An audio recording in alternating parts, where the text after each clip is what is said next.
Au centre du nouveau pôle urbain contemporain de la gare Versailles-Chantier, le siège de Nature et Découverte. Réhabilitation d'une ancienne halle Cernam, conçue par l'architecte Patrick Bouchain, il affiche son originalité et son caractère environnemental dans un contexte urbain totalement repensé. Les façades nord et sud, qu'on appelle le long pan du projet Nature et Découverte, sont composées tout d'abord d'un panneau en CLT qui est structurel, porteur du bâtiment, de 100 mm d'épaisseur, de même nature que pour les planchers.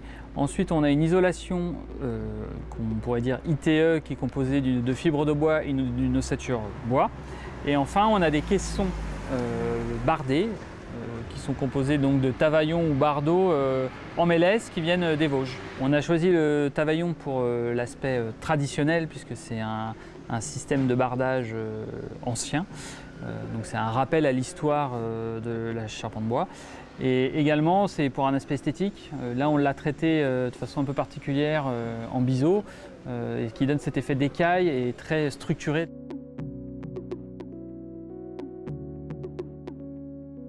Alors ici, on se trouve autour d'un des 32 poteaux de la charpente métallique, dans ces futurs petits jardinets qui seront composés de plantes basses côté bureau, et puis on aura un arbre de haute tige côté rue, puisqu'on peut profiter de pleine terre ici.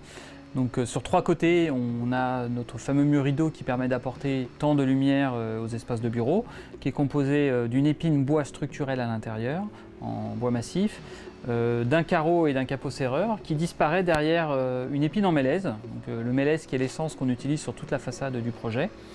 Ces épines en mélèze montent jusque sous la cornette ouverte et se prolongent en sous-face de cornette ouverte pour maintenir et soutenir la toiture.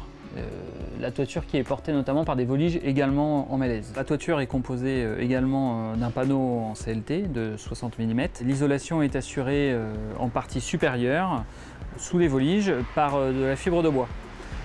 Après, on trouve les voliges et un bac en aluminium blanc sur toute la surface du projet.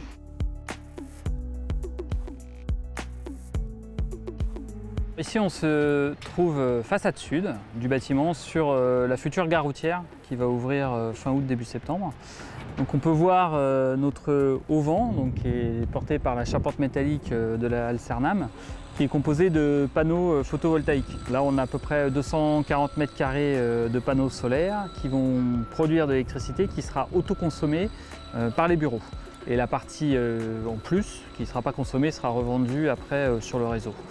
Le auvent permet également de créer une protection solaire pour les bureaux, notamment aux heures les plus chaudes de la journée.